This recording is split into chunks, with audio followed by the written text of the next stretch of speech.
forced to do so. Thanks, Senator Walsh. Yes, pity. Okay, Deputy Barrett. Ambassador, I will say frankly, I'm one of the people who thinks you should be expelled from this country, and I believe that that's nothing to do with you personally.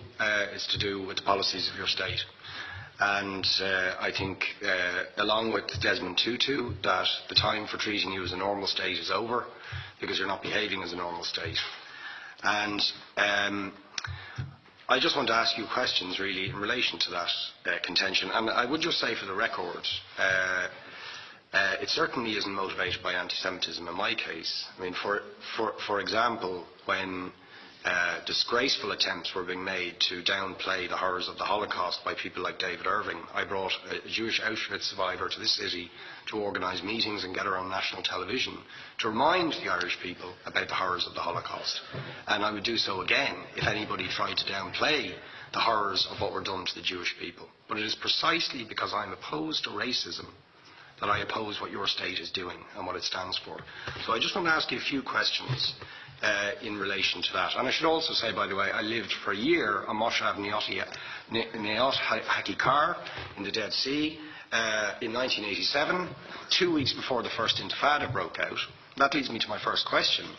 You have tried to cover over what you have done, the killings of innocent people in Gaza on 3 separate occasions over recent years, the seizure of Palestinian land and so on, by attacking Hamas.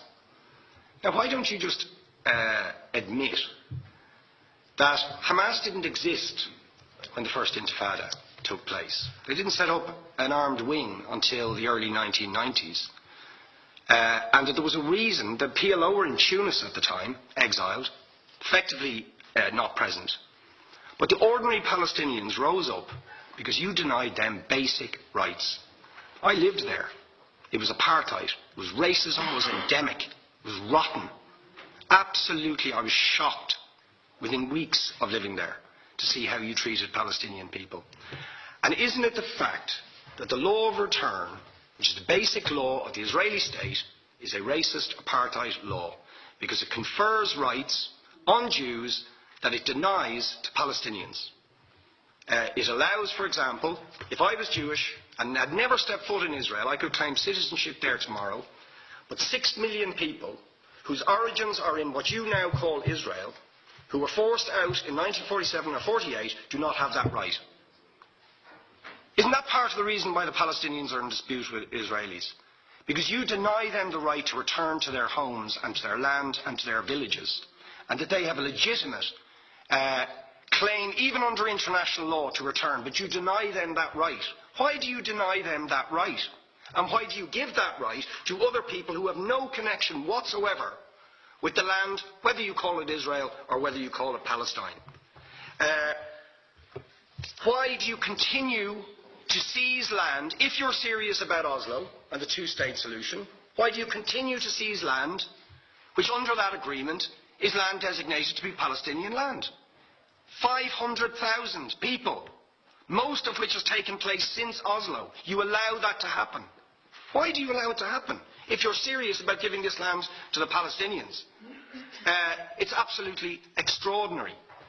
And it just, are you not just taking us, Ambassador, for idiots? That you can say with a straight face, we're serious about peace, but while we're serious about peace, we're going to seize Palestinian land.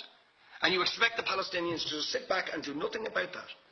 And the world to accept that that is an acceptable way to behave. And you asked earlier on, could we have some constructive solutions? Now you know what the Palestinian people have been asking for. Far less even than some people would ask for. Because I believe the whole apartheid system should be dismantled. But what they've asked for is to lift the siege of Gaza. Just to lift the siege of Gaza. Let them have an airport. Let them have ports. Let them not be dictated to by a government for whom they do not vote as to what can go in and out of their territories, whether they will have power, whether they will have clean water, whether they will have medicine. What makes you think you're allowed to have nuclear weapons and the 4th biggest army in the world and visit destruction on the people of Gaza But they have no right to defend themselves.